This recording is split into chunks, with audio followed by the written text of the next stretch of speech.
Now every day is like a brand new year. I throw my hands up in the air like I just don't care. I'm walking down the streets feeling like oh yeah. Fell at the bottom of the glass, now I see clear. So now I laugh just a little more. I'm so much taller than I did before. I know I'm not where I need to be. Saludos inquietos, bienvenidos una semana más al Puesto de Limonada. Un momento en la semana para permitirnos que la curiosidad y la imaginación nos conecten con nuevas posibilidades. Un programa de personas curiosas e inquietas como tú, conscientes de que una mente despierta se cultiva cada día y de que hacerlo es una forma de libertad. Soy Ana Gaer, aprendiz de todo eso que puede ayudarnos a vivir con más lucidez y puedes encontrarme en Enciende tu Talento. Y si buscas buena compañía para reconectar con tu autonomía y poder personal, puedes pasarte para conocer el espacio de Alicia en Baigorri Alicia. ¿Y si la verdadera inteligencia consistiera en reconocer cuándo nos estamos equivocando? Nos gusta pensar que somos lógicos y objetivos, que elegimos con criterio, que nuestras opiniones son fruto de la reflexión y el análisis. Pero la evidencia científica dice otra cosa. Nuestro cerebro tiende a tomar atajos que nos llevan a confirmar lo que ya creemos, a simplificar lo complejo, a evitar la incomodidad de la duda o a proteger nuestra identidad. Quizá hayas oído hablar de sesgos cognitivos o heurísticas. David Kahneman lo llamó pensamiento rápido, un sistema de estrategias que el cerebro usa para simplificar grandes cantidades de información compleja y así poder llegar de manera casi instantánea a conclusiones y a toma de decisiones que nos permiten ahorrar energía. Así que a menudo pensamos rápido, pero no necesariamente bien. Y además están las falacias lógicas, que son errores de argumentación que funcionan de una manera parecida a los trucos de magia. Distraen la atención para disfrazar de convincente algo que no es cierto. En la política, la publicidad, los medios de comunicación y las redes sociales se conocen y utilizan estos mecanismos. Pero la cuestión no es ni que existan ni señalar culpables, sino saber que están ahí. Quizá, como propone Nassim Taleb, la verdadera fragilidad no está en equivocarnos, sino en ignorar que podemos estar equivocados. Hoy abrimos esta limonada no para ofrecerte respuestas ni verdades absolutas. Te invitamos a que entrenemos juntos una mirada más lúcida, humilde y consciente. Porque en un mundo que grita certezas y quiere seguidores ciegos, aprender a pensar despacio y de manera independiente, a hacernos mejores preguntas, a diferenciar hechos de interpretaciones y a reconocer argumentos manipuladores cuando nos crucemos con ellos, es una forma de cuidado personal y colectivo. Tal vez pensar mejor no nos convierta en infalibles, pero sí nos haga un poco más libres. Comenzamos.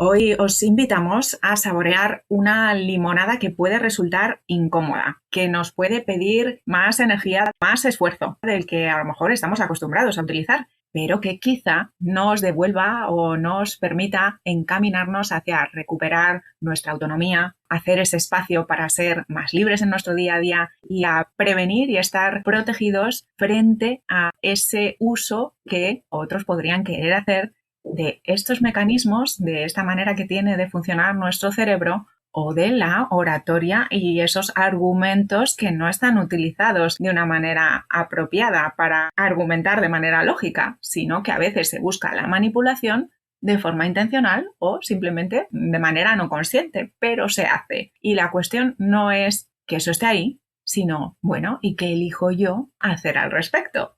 Para exprimir estos limones que tenemos en medio, esto que nos lleva contando la ciencia décadas y que puede ser un poquito incómodo, pues tenemos con nosotros a nuestra compañera Alicia Baigorri. Bienvenida, Alicia.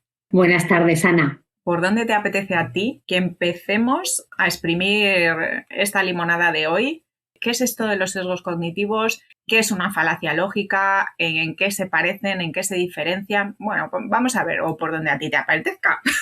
Sí, porque la palabra de sesgos cognitivos no es muy familiar. Habrá gente que diga, ¿y eso que han inventado qué es? Entonces, igual poner primero un poquito de claridad de qué estamos hablando cuando hablamos de sesgos cognitivos, pues puede ponernos en marcha e irnos luego permitiendo adentrarnos realmente en qué sesgos conocemos, qué implicaciones tienen en la toma de decisiones, en la libertad que ejercemos. Los sesgos cognitivos, pues una de las definiciones es que es un atajo mental, son atajos mentales, es decir, son como caminos cortos que nos permiten tomar decisiones de forma rápida. Lo que permite al cuerpo es un ahorro de energía, de no estar continuamente haciendo una gran deliberación para llegar a una conclusión, sino caminos que ya se han recorrido o que otras personas nos ponen fácil. Hablaremos también del marketing. Lo que hacemos es aprovechar esos atajos y tomamos unas decisiones rápidas. Como has comentado antes con el libro de Daniel Kahneman, de pensar rápido, pensar despacio, ese pensar rápido, que nos puede parecer que es un porcentaje pequeño de lo que hacemos diariamente, sin embargo, es cerca del 80% ese tipo de cosas que hacemos de forma rápida porque utilizamos atajos para llegar a ello. Hay otros autores que dicen que son errores. Claro, puede llevar a error el utilizar unos atajos donde no ha habido raciocinio completo, con un estudio profundo de todas las variables. Eso, bueno, implica mucha energía y lo que hacemos es, bueno, esto me parece que es por aquí porque o me han dicho o estoy viendo o yo me lo creo así. Pues es cerca de un 80% de lo que diariamente hacemos. Así que no es una cosa menor, sino que es una cosa mayor. Un 80% es mucho. Descartes decía que no hay nada mejor repartido que la razón, porque todos creemos tener la suficiente. Y de eso va el sesgo cognitivo, de creer que lo que hacemos lo hacemos de forma racional y lo hacemos en libertad. Lo que habla cuando ya nos metemos en los sesgos cognitivos es que ni somos tan racionales ni elegimos con la libertad que creemos, porque utilizamos las vías rápidas y muchas veces estas vías están contaminadas, podríamos decirlo de esa manera, y nos hacen tomar decisiones no racionales. Pero seguimos pensando, aquí lo curioso es que seguimos pensando que la decisión la hemos tomado de forma racional y libre. Hacer un examen de conciencia, ¿no? Yo realmente soy tan libre como pienso, ejerzo mi libertad a lo que yo quiero, la decisión que estoy tomando realmente es la más racional. Después de este episodio de hoy vamos a ver que no. Pero pues es un camino interesante porque en la medida, como tú has dicho, Ana, en la medida que tomamos conciencia de qué sesgos estamos utilizando, en esa medida podemos ser capaces de elegir si es por ahí o tomar una elección más acorde a lo que queremos. Sí, podemos entrenar, prepararnos. La primera cuestión es, ¿me doy cuenta? ¿Me doy cuenta de cuál es la situación? Me doy cuenta de que estos sesgos están ahí y creo que nuestro cerebro está diseñado y que es un buen diseño. Tenemos por un lado ese sistema rápido que nos permite ahorrar energía y que nos permite dar una respuesta razonablemente adecuada a las situaciones que vivimos con poco consumo de energía y de una manera muy rápida. Y este es como nuestro sistema más antiguo y después tenemos otro sistema más sofisticado, más evolucionado, que nos permite un razonamiento mucho más afinado, mucho más preciso, pero que es más lento y que consume más energía. Bueno, fantástico, yo tengo esas dos posibilidades. Simplemente es saber cuándo me dejo ir de un lado o el otro, depende también de qué está en juego. Porque a lo mejor puedo permitirme pensar rápido si las circunstancias lo requieren y las consecuencias, los riesgos a los que me puedo estar enfrentando son unos, son otros, todo depende, pero que seamos conscientes de que esto nos afecta cuando vamos al supermercado, cuando hacemos compras, cuando estamos expuestos a todas estas estrategias de marketing y de la publicidad, cuando abrimos un medio de comunicación o una red social, cuando escuchamos un discurso de cualquier persona que tenga un interés en influirme, en el mejor de los casos, pero que muchas veces, cuando ya hay falta de ética, hay falta absoluta de escrúpulos, ya no es una cuestión de influencia, ya es una cuestión de manipulación. Entonces, está bien que nos hagamos responsables de nosotros mismos, y si yo comprendo esto, no va a dejar de funcionar el sesgo en mí. Yo puedo saber que mis sentidos son limitados, pero no por eso se amplía el rango de mi visión, de mi audición, o deja de existir la persistencia retiniana. ¿Es eso un error? Bueno, pues depende. Nos permite disfrutar del cine, por ejemplo. Pues con los sesgos nos pasa un poco igual. Conoce cuáles son los principales sesgos, infórmate, y a partir de ahí vamos a poder también en la limonada ir viendo qué podemos hacer. Pero la cuestión es, nadie va a pensar despacio y pensar mejor de manera autónoma por ti. O lo entrenas tú y eres proactivo y desarrollas esta capacidad, muy pocas personas van a tener interés en que tú seas una persona con esa capacidad y con esa independencia intelectual. Y como tú decías, Alicia, una de las cuestiones y uno de los sesgos que existe precisamente está el sesgo Dunning-Kruger, que lo que dice es que cuando tenemos poco conocimiento y poca competencia en un área, tendemos a sobrevalorar nuestra capacidad y nuestra competencia, y a la inversa. El que realmente es experto tiende a subestimarse, pero el que no tiene ni idea, dice la sabiduría popular que la ignorancia es muy atrevida. Cualquier conversación en cualquier cafetería, todos arreglábamos tantas situaciones que son tan complejas en un momento y nos sentimos tan cargados de razones desde esa arrogancia intelectual que tenemos muchas veces, que bueno, pues invito primero a los oyentes a que para mí hay 3 referentes de los que hablaría, a ver sus publicaciones, a ver sus libros, a ver qué escriben por ahí. David Kahneman, Steve Allen, Nassim Taleb. Son 3 figuras que han explorado las falacias lógicas, los sesgos cognitivos, y que nos pueden ayudar, estos pensadores, a desarrollar esta capacidad de pensar mejor. Sí, esa sería la definición, la capacidad de pensar mejor.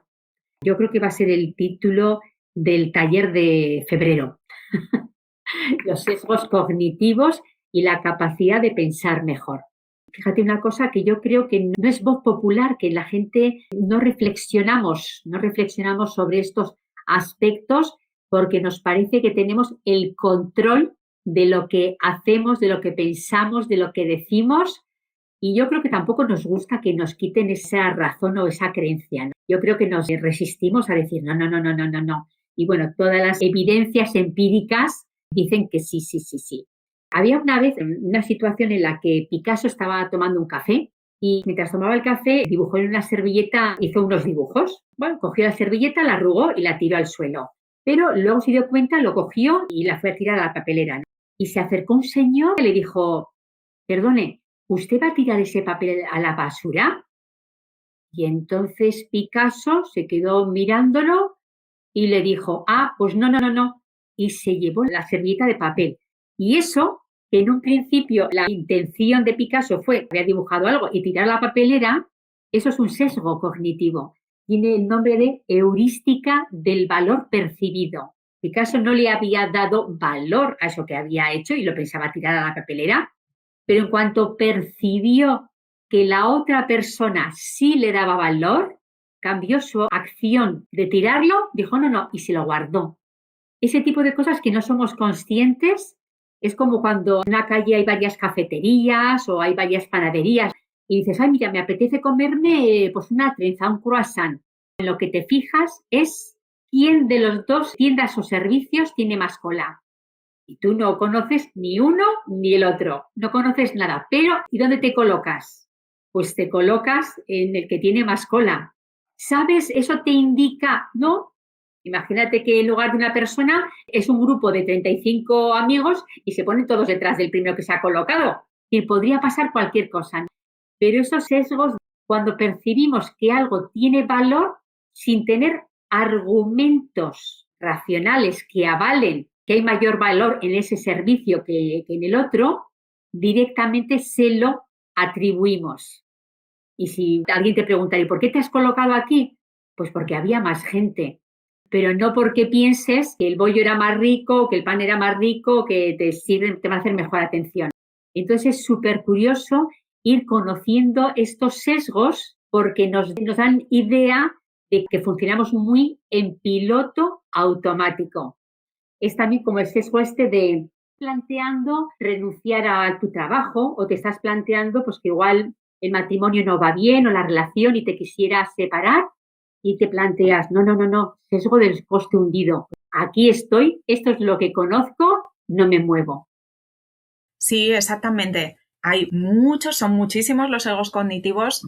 Hay autores que los explican en las recopilaciones que han hecho y yo aquí invito a los inquietos, a los seguidores del puesto de limonada, a que profundicen, a que utilicen esa curiosidad para indagar en cuáles son todos estos sesgos que todos los seres humanos, los conozcamos o no los conozcamos, nuestros cerebros funcionan de esta manera. Al final son muchísimos. Tú has hablado de unos cuantos, Alicia, pero por ejemplo están también algunos muy familiares y que podemos darnos cuenta de cómo se utilizan, por ejemplo, en la publicidad o cómo se utilizan en los medios de comunicación, el sesgo de anclaje. Y a veces hay otro que es el de el marcado o el contexto, que cuando yo te doy una información, no es lo mismo que yo te la dé desde una perspectiva positiva o te la dé desde una perspectiva negativa, o que yo te dé un dato de una manera aislada o que lo compare con otro, porque ese poner un ancla, una referencia y después darte la información está produciendo un efecto y está haciendo que mi interpretación de ese dato sea diferente.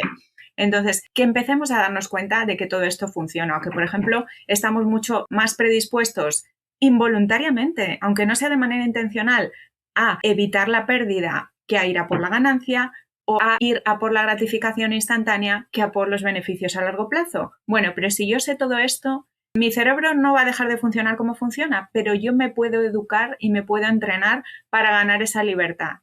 Oye, en lugar de que se ponga el piloto automático en marcha y que yo ya llegue a una conclusión o que tome una decisión, me puedo dar unos segunditos y me puedo dar ese espacio para pensar y para hacerme preguntas. Tengo toda la información, me pueden estar faltando datos. ¿Qué interés puede tener esta parte que está facilitándome un argumento o me está facilitando esta información? Bueno, yo me puedo hacer preguntas, a ver si eso a mí me ayuda a abrir espacio y a hacerme una visión más clara, más completa de lo que está ocurriendo. Y luego están las falacias lógicas. Las falacias lógicas ya no tienen que ver con ese funcionamiento de nuestro cerebro, con lo que tienen que ver es con la argumentación, con que estamos de una manera revestida de solidez y de lógica y de racionalidad, estamos disfrazando cosas que realmente dices, no, aquí sí que hay un error, porque en la lógica están esos silogismos que aprendíamos si hemos estudiado algo que nos pueden ayudar a relacionar causas con consecuencias, pero hay veces que se utiliza, y esto es algo que en los medios es muy frecuente, por ejemplo, hay un argumento y en lugar de demostrar o refutar ese argumento, que a lo mejor no encuentro la manera de hacerlo, lo que hago es atacar a la persona que está proponiendo el argumento. No tengo base, no tengo nada en mi mano para decir que ese argumento sea falso o que no sea cierto, pero si consigo convencer al público de que la persona que propone ese argumento no es una persona con autoridad, no es una buena persona, ataco a la persona, ahí ya estoy socavando la solidez de ese argumento, que a lo mejor no tengo nada en mi mano para decir que eso sea falso, pero lo hago menos fiable atacando a la persona. Y a la inversa, a veces puedo estar proponiendo algo que no necesariamente está sustentado en evidencias ni en nada, pero si lo asocio a una persona que tiene una reputación fiable o que tiene una autoridad o que se la considera experta, esto en la publicidad constantemente se está haciendo. Se están vinculando las cualidades de productos y de servicios a las de un atleta o un profesional en el campo que sea. Y esto nos ocurre inconscientemente, es que nos dejamos guiar por esas figuras o por todo eso que estamos asociando a esos personajes públicos, pero que en el fondo pues no tienen nada que ver con el servicio que nos proponen o con el argumento que nos proponen. A mí me parece también muy interesante, además de los sesgos cognitivos, que aprendamos sobre todas estas falacias que se utilizan tanto y ese ataque personal o ese apelar a la autoridad o se intenta conectar con que hay eventos que no están conectados de manera causal, pero si están cercanos en el tiempo y yo aprovecho para relacionarnos, pues a lo mejor consigo ese efecto de ilusión lógica, distraigo la atención y empiezo a venderte la moto de que A tiene que ver con B porque, bueno, pues se pasó una cosa primero y la otra enseguida. ¿qué tendrá que ver esto? ¿No me estás dando esos hechos que me demuestren que los hechos están relacionados causalmente? O que esto que también está relacionado con la prueba social y con esto que tú comentabas, Alicia, de me voy a ese negocio que veo que tiene las mesas llenas, que tiene la fila más larga, pues muchas veces es que está esa falacia del argumento de la popularidad. Si muchas personas creen en esto, pues entonces ¿será que tienen razón? Bueno, no necesariamente. Podemos muchos de nosotros estar equivocados y convencernos unos a otros, pero eso no quiere decir que haya ahí una certeza porque muchas personas crean en una idea. Y de hecho, nuestra historia nos cuenta cuántas veces como humanidad hemos aceptado algo como conocimiento consensuado y aceptado de manera amplia y sin embargo luego hemos tenido que aceptar que todas esas ideas estaban equivocadas. Entonces, ahí está esa invitación a profundizar sobre que nuestros sentidos están limitados, que cognitivamente procesamos la información también de manera limitada y que además puede haber intereses ahí fuera para aprovechar estos mecanismos y para utilizar la oratoria y la persuasión yendo más allá de esa intención legítima de influirnos unos a otros, sino de buscar ese interés ya propio, ¿no?, del bien común y de tratar de manipular al otro. Este tema me da a mí la impresión de que las personas que nos estén escuchando dicen, pero madre mía, qué tomate, un tomate que parece un melón o una sandía. Todo esto nos puede provocar una sensación de indefensión aprendida porque es de tal magnitud la capacidad de persuasión o manipulación que tiene la sociedad, que tienen los medios frente a los individuos, que cada vez con más medios para informarnos estamos menos y peor informados, que esto nos puede generar muchísima tensión personal, muchísimo estrés, nos puede generar esa sensación de yo aquí no pinto nada porque ya el bacalao está vendido sin haberlo traído del mercado. Es que ya está vendido, ya saben las estadísticas si nos vamos a mover en esta dirección o nos vamos a mover en la otra. Hemos pasado de estar informados, de tener una información que estaba relacionada con los hechos acontecidos, a tener una información que cuando la escuchas no sabes si es lo que ha ocurrido o es lo que está contando alguien que está manipulando esa información porque quiere que tú pienses. Por eso igual es tan importante el escuchar a varias personas, escuchar varios medios distintos antes de crear o de hacer tu propio criterio. Porque si bebes solamente de una fuente, pues vas a ser de esa fuente. Vas a pensar y vas a decidir y vas a creer que eso es la verdad o es la realidad, cuando la realidad es un criterio que a pesar de que parece que es objetivo, pues es también subjetivo. Lo importante de todo esto, que es un tema que ahora hay un abuso de los sesgos cognitivos y de las falacias lógicas, hay un abuso y en ese abuso el criterio no está prevaleciendo la capacidad de discernir, sino todo lo contrario. Sería importante también tocar el tema de lo que nos hace sentir, porque eso también nos va a condicionar a que seamos personas menos activas socialmente porque no terminamos de creernos todo lo que nos están contando. Y eso genera otro problema.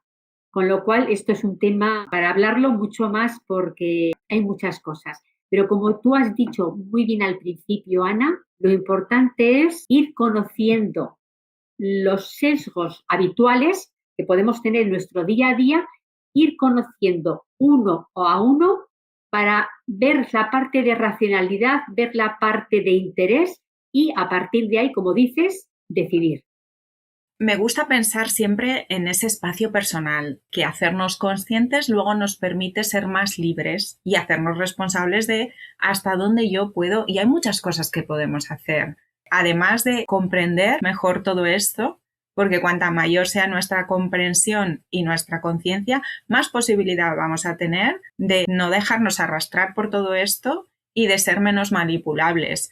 Simplemente hacer esa pausa, entrenarnos en hacer esa pausa, darnos unos segunditos antes de llegar a conclusiones, especialmente bueno, a lo mejor que compre un producto, que compre otro, porque me lo han presentado de una manera u otra y me acabaste un poco más, menos, pues sí, claro que tiene un impacto, pero hay otras cosas que pueden tener un impacto mucho mayor. Entonces, también distinguir cuándo me puede venir bien ese entrenamiento para pensar mejor y pensar despacio. A lo mejor hay veces que no siempre todas las decisiones y todo lo tengo que procesar exhaustivamente, pero sí cuando haya algo valioso, algo importante que me afecte, que tenga un impacto en mi vida, entonces sí, ahí es el momento de quitar el automático, por favor. Y después podemos tener en cuenta también otra cosa. Muchas veces las falacias lógicas están apoyadas en nuestras emociones y en emociones intensas.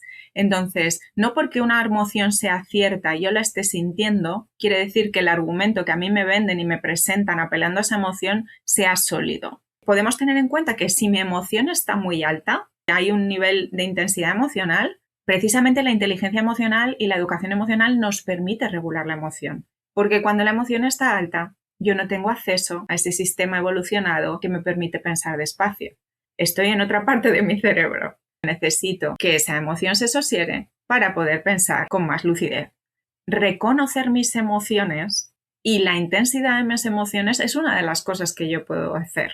Si yo soy consciente de cómo me estoy sintiendo, ya tengo más posibilidades de que mi respuesta sea consciente y elegida. Si no me doy cuenta ni siquiera de lo que me está pasando y me dejo arrastrar por ese impulso de lo que siento, ahí ya es más posible que esté cayendo en ese automático y que me estén volando los balones por todas partes. Hay una parte por ahí de regulación emocional.